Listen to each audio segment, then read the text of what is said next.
有听过。有。没有哎。我非常喜欢那个对月门啊，在那个信义街里面，就它好像是全台南唯一是最后一个还有在通行的城门。对，然后它的通行也不是说汽车可以过，它就是摩托车过得去。对，然后旁边是石板路，旁边有酒吧这样。对，是一个安静的地方。孔庙，为什么呢？之前都会去那边玩，它附近的东西很好吃。我喜欢安平古堡，因为我喜欢炮台。在我们的展场里面可以看得到，有透过声音去分析，透过工艺，透过换位思考，透过建筑，透过不同的东西，都是一个学习的一个概念。重点是在于你愿意开始认识这些东西，都希望今天全国古迹日在台南的这个展场只是一个开始。其实真正的展场并不在这里，真正的展场在整座城市里，跟在整座台湾的岛屿的每一个地方。所以这是我们今年在策划这个展览上面，其实最想要去告诉大家的事。掌握市政3分钟，台南进步向前冲。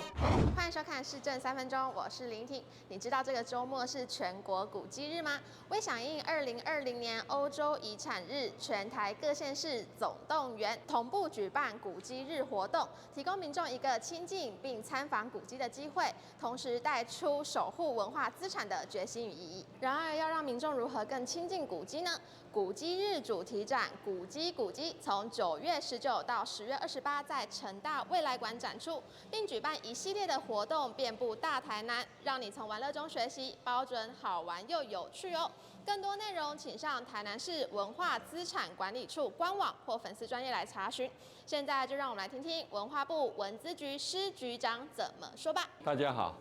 我是文化部文化资产局局长施国荣。2020的古迹日特别选在台南是有特别的意义，最主要也是台南是我们台湾的最重要的一个文化古都。文化部文化资产局办全国古迹日已经20年，从2001年开始，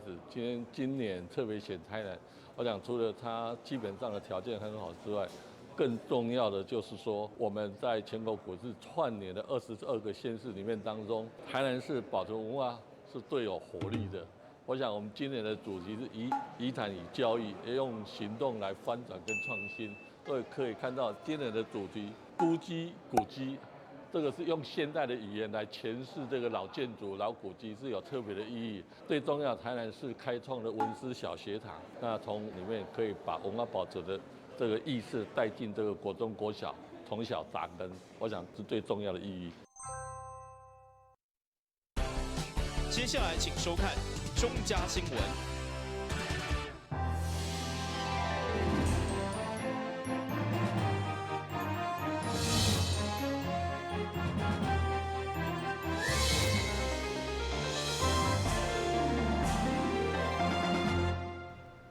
大家好，我是陈碧纯，欢迎收看9月21号礼拜一的中嘉台南地方新闻。今仔日921嘛是国家防灾日，总统蔡英文上午来到启昌学校，关心校园防灾演练。总统表示，伊参加过各种防灾演练，却是第一届参加特殊教育学校的演练。对着因的表现，一定爱予因一个大大的赞。总统蔡英文上午伫内政部长、教育部长甲市长黄伟哲等人陪同，先听出学校的简报，需要到教师关心特殊教育学生的上课。等台9点21分，国家级警报一弹，第一时间看学生趴伫桌仔骹找暗号，同时阁上地书到户外疏散的过程。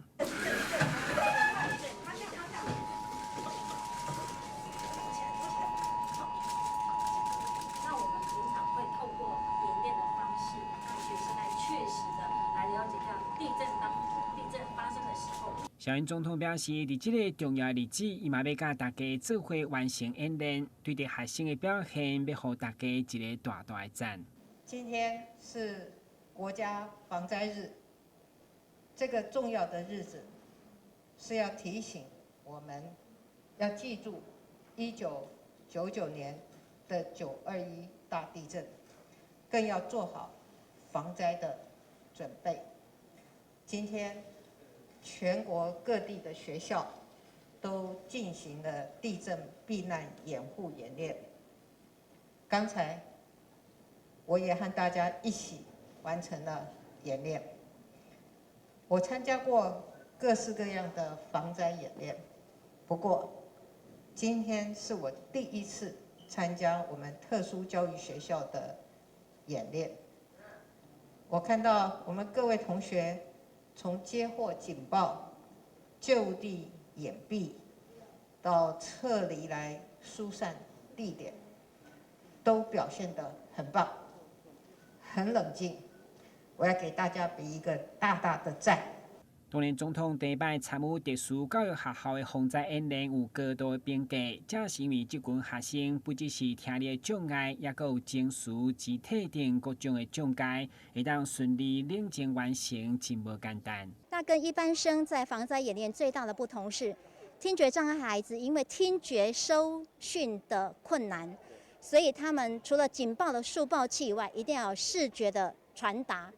那我们在各个教室空间都有设立电视墙，学校有紧急灾害发布的时候，他们会透过电视墙看到我们的视觉讯息，老师跟学生会一起看到，一起准备。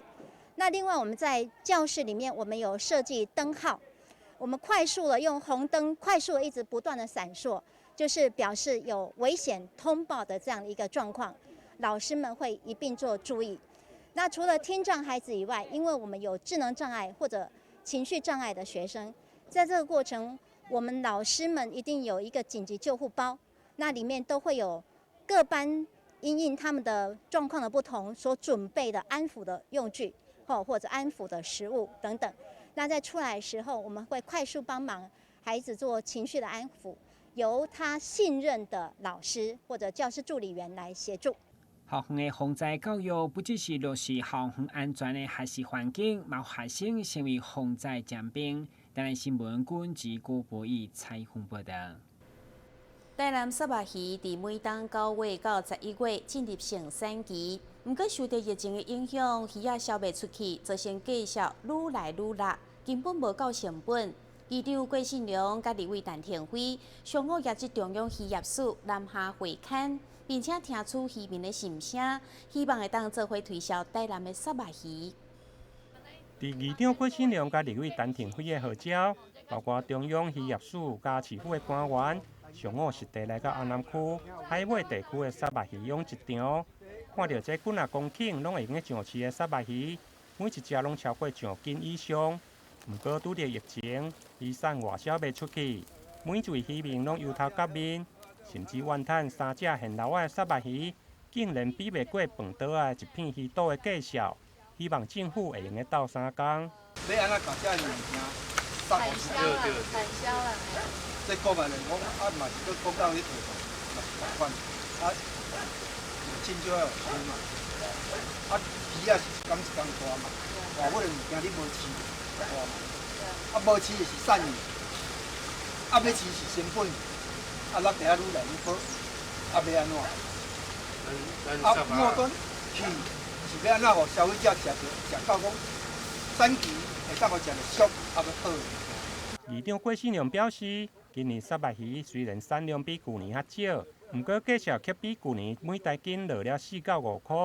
根本就无够成本。因此，透过立委陈廷辉邀请渔业署实地来会勘，并且听取渔民的心声。今年疫情的关系造成着今年的沙巴拉外销有冻掉。造成着沙巴拉今年烫的规年拢持续价钱非常的低迷，造成着这拥挤沙巴拉人呢都不符合成本。那所以今天特别透过陈廷辉委员呢和渔业署的副署长来寻求解决之道，如何将这个鱼价呢再度的拉上来，让渔民呢只要不卖了钱就好了。我这个恢复着对这个用心的信心。未来要安怎来加强着咱渔民的信心，尤其咱这道真的是疫情啊吼，疫情包括外销也减少疫情造成我们很多的量没有办法出去所以伫这部分咱要安怎互咱的渔民信心会当稳调的，会当讲互咱的价销会当稳盘，我相信这是咱目前非常重要。对此，渔业署副署长回应。目前已经有透过经济部协助国营加大型的企业来团购，未来也将持续举办各种的促销方案，希望会用提振沙巴鱼的买气。对于产业的部分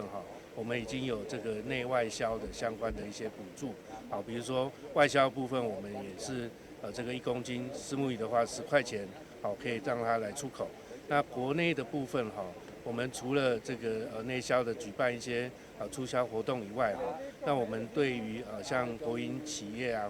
或一些团体的一些团购哈，我们到目前为止虱目鱼肚哈已经这个卖出去累计50万片了哈。那在这样的一个基础下，我们会继续的往前走哈。那今天来这边也听取我们渔民的心声哈，看看有什么地方可以再加强的哈。李市府渔业科嘛表示，目前台南市沙巴鱼的面积大约有4600公顷，一年的产量有28000吨，而外销的量大约占总量的2成左右。对着外国买主需求下降，渔民嘛希望政府会用个帮忙产销的平衡。互买的人袂感觉贵，你渔民买介绍嘛用个符合成本。台南新闻林根采访报道。安南区公所举办社造成果展，今年甲理想里办公室合作推出红葱当头安南旧酱玩活动。现场除了在地表演甲农产展示，佮邀请市长甲爱心总铺师蔡瑞成联手制作创意料理，行销在地优质红葱酱。煮菜时阵，只要加入1点仔红葱头酱，几道料理就会香滚滚，互人足想要食。画面上这酱料的原料，其实拢是台南在地生产出来的。这个青酱都有闻到了。高蛋挞、肠啊、红肠头、蒜头，先把它的香气先逼出来。我的故乡七股，甲咱的安南区吼，拄则局长讲起着的，拢是红葱头上大的产区。咱食红葱头有当时上早啥，食迄泡面内面的酱料包就有红葱头。但是呢，即摆是甲红葱头弄做者吼，不6种酱，有青酱、有轻松酱、有即个 XO 酱，种拢会当互红葱头做上好的利用。站门溪现换，因为气候甲土壤，佮加上农民的技术，所以生产出来红葱头品质优良，芳气足。安南区公所为了互更侪民众知影即个好物件，特别邀请知名台菜总铺师蔡瑞成担任计划料理的总监，并邀集安南在地乡亲分享食谱，共同研发出3种酱料。曾文溪的沿岸土壤的关系、气候的关系，它非常适合种植我们的红葱头。这个红葱头可以本来是我们家里的料理的一个等于是配角，我们今天能够融入到我们在地的食材，譬如说虱目鱼譬如说我们在地的相关的食材，或者是说鸡鸭鱼肉都可以成为我们本来是佐料，它华丽的转身成为我们所有家里的料理的一个主要的项目。结合料理达人的手艺，加上婆婆妈妈私人的食谱，让普通的红葱头华丽转身，变成具有时尚创意的酱料，为在地优质农产创造出更多价值。台南新闻张硕维采访报道。统一企业慈善事业基金会长期关怀偏乡社区长辈甲学童，20号伫南台科技大学举办青银同乐嘉年华公益活动，希望唤起各界爱心，共同关怀弱势族群。青银同乐嘉年华22下晡伫南台科技大厦登场，活动结合统一超商、统一证券、统一职棒、台湾神农、南台科技大厦等5间集团内部企业，以及安南便宜、明板旗洋果子店、刘家粽子、呱呱园等5间省心企业参与。1、2、3，赞啦！这几年来，我们觉得整个一个社会的变化跟变迁，有更多的老人家、更多的小朋友需要社会的资源，共同来支持他们。所以以我们目前来讲，我们赞助了25个长辈食堂，还有14家的一个偏乡课5班，还有其他的财班等等等。其实我们只有一个信念，我们希望说能够取之于社会，用之于社会，将我们的资源用在需要帮助人身上。那么今天这个活动呢，我们也得到我们集团内跟集团外很多的厂商，大家共襄盛举。所以我们现场除了说我们规划了一系列的游戏活动跟竞赛之外，我们也准备了很丰富的礼品跟赠品，让我们这些老老少少能够齐聚一堂。那么也希望说这样的活动能够达到一个抛砖引玉的效果，能够让社会上更多的人、更多的组织、更多的团体来帮助我们台湾需要帮助的人。活动空间有手写记号卡、平安舞蹈、大厦墙顶，并依照老少混合编队的方式，希望借由囡仔的活力，引导长辈共同参与，找回活力，促进世代之间的交流。毛规划记号点灯的仪式，希望聚集众人的善念，祈求疫情会当早日消退。台南新闻张硕维采访报道。咱先休困一下，马上回来新闻现场。红红火，树头杯。以艺术构筑文字，雕刻生活美学，剪出生命精彩。台南爱读册将邀您一起以美的角度阅读生活，敬请锁定每晚8点半第3公用频道。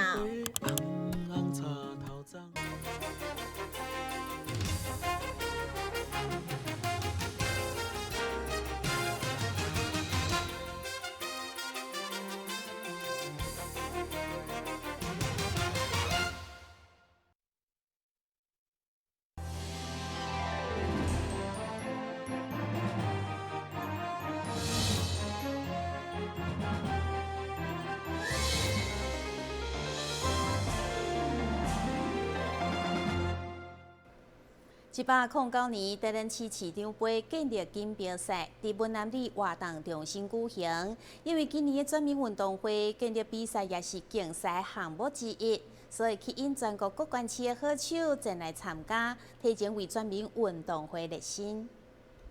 今年全民运动会10月将伫花莲市来举行，已经连续举办6档的台南市市长杯建立锦标赛，19号伫文南里活动中心来举行。包括市长黄伟哲、议员蔡淑惠、台南市体育总会理事长甲教育局长拢到场为选手来加油打气。来自咱各地方的选手，都会当来到台南市来为着咱家己的这个健康，为着更较好的成绩来努力。我想伫遮在这边跟各位致上最高敬意跟谢意，各位的表现都是第一流的，也是我们引以为傲的。在这边祝福今天的比赛能够圆满，各位选手都能有最好的表现。非常感谢咱台南市政府咧，互咱有遮好的所在，来当来全民运动。因为遮呢，咱是咱建议委员会拢是遮来运动。后壁呢是咱宜家120个榻榻米，拢伫后壁啊，顶悬是足球馆18块多啊。所以呢，台南市政府呢推广这个全民运动，阮的活动中心无咧办桌，干那运动的尔。所以今仔非常欢迎来自全国的选手呢，会当来到咱台南遮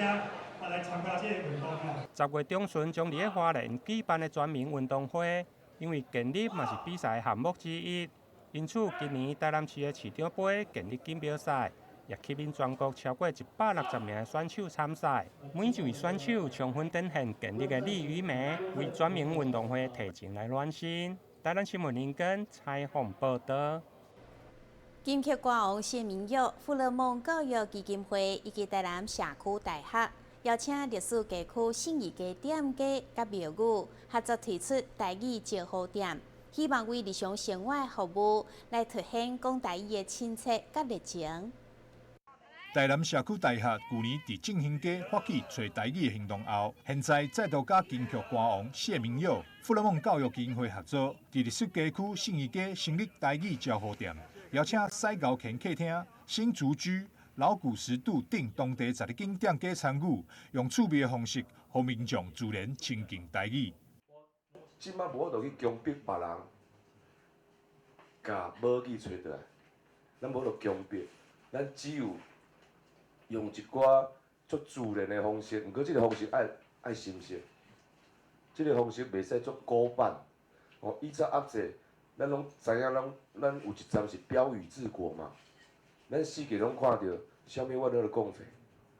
几啊10年以后，突然共匪不用消灭了。富勒梦教育基金会嘛设计记忆留声橡皮擦，透过旅客甲店家用台语拍招呼的方式，鼓励民众讲台语。第一次观众跟我讨论的时候，事实上那时候我们在讨论一个东西，就是说怎么样去跟客人去做互动。那我觉得我们这个产品刚好是一个很适合的，所以我们就把那个 QR code 给留下来，就说进来跟这个店家打个招呼，你好不？然后店家跟他回应，他就送了一个橡皮擦给他。推动小组嘛欢迎有更侪店家加入台语招呼店的行列，则会用台语来甲旅客交陪。台语招呼店，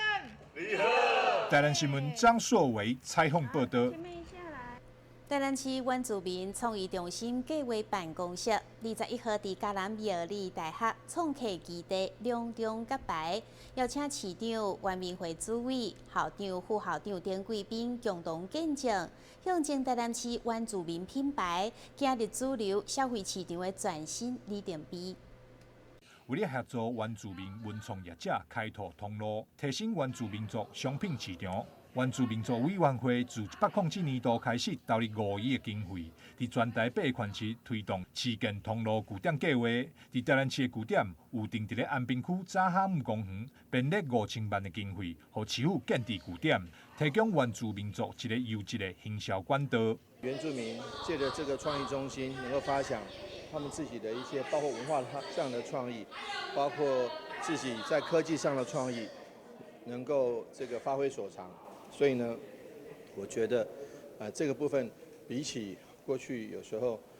这个只着重在补助的一个想法，只着重在领，这个补助的想法，我觉得是现在这个想法强多了，因为能够让原民朋友们发挥创意，能够为，自己未来的人生做规划，发挥自己的强项。希望透过这个通路据点呢，让原住民的这些产业，让原住民的文创呢。可以在台南市有一个实体通路来作为我们整个行销的这个据点。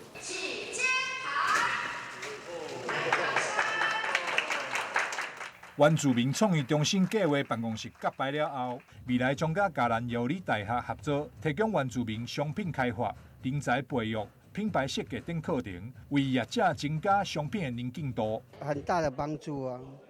对我在。比较有机会能够曝光啊，也被人家看到啊。整个馆会整个打掉重建，然后每一个都会有很清楚的意向、意识图跟我们的 logo， 所以我相信每个品牌都会有很大的让消费者认识我们之外，认识文化之外，也更喜欢来台南这个地方。为伫咧早下午公园的原住民创意中心场馆，预计将伫咧明年底完工，未来伫落成启用了后，将会有侪间原民文创店家入驻。并会规划真侪精彩的原住民文化系列活动，届时嘛欢迎民众做伙来参观体验。台南新闻张硕维采访报道。感谢你收看9月21号的中港台南地方新闻，我是陈美纯，咱再会。